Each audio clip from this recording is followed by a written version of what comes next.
Subscribe to our YouTube channel and press the bell icon to get the latest updates. क्या कारण है कि योगेश्वर कृष्ण को मात्र प्रेम स्वरूप तक सीमित कर दिया गया? क्यों नहीं आज कृष्ण के महाभारत वाले स्वरूप की चर्चा होती?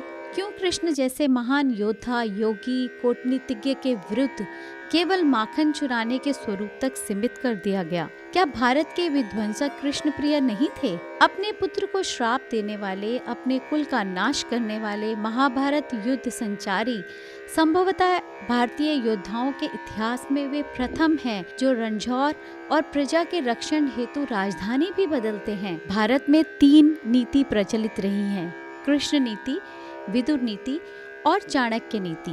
वर्तमान में केवल चाणक्य नीति के उदाहरण दिए जाते हैं और अन्य 2 नीतियों पर प्राय चर्चा नहीं होती है। कृष्ण को हमें केवल 2 रूपों तक ही सीमित कर दिया, प्रेमी का और उपदेशक का।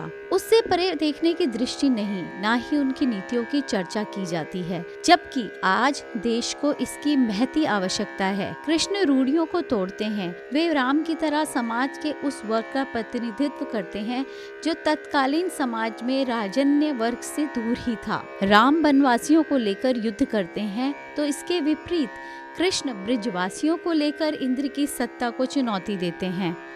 राम हर ली गई पत्नी के लिए युद्ध करते हैं, उन्हें वापस लाते हैं और मित्र सुग्रीव के लिए भी यही दोहराते हैं। कृष्ण पांचाली को लज्जित होने से बचाते हैं और समय समय पर उनके अपमान की बात पांडवों को स्मरण कराते हैं। नायक स्थापित मान्यताओं को ध्वंस करता है यदि वे समाज के विकास के आड़े आ रही होती हैं, और साथ ही मर्यादा की भी रक्षा करता है। शिव तो अर्धनारेश्वर तक बन जाते हैं, शिवा को रिझाने के लिए तांडव करते हैं। कृष्ण बांसुरी की तान से रिझाते हैं तो राम सामान्य गृहस्थ बनकर सभी मर्यादाओं को निभाते हैं। हमारे नायक, चाहे वो कृष्ण हो या राम, केवल एक प्रेमी नहीं अपितु योद्धा भी हैं। पुष्प तभी पल्लवित होता है जब वो रक्षित हो। इसलिए हमारे प्रभु के केवल प्रेम रूप के दर्शन न कर उनके योद्धा रूप के भी दर्शन करें। आने वाली पीढ़ी को उनके वास्तविक स्वरूप से अवगत कराएं। जय श्री कृष्णा, जय श्री राम। यह जानकारी आप तक शैलजा ध्यानी द्वारा पहुंचाई गई।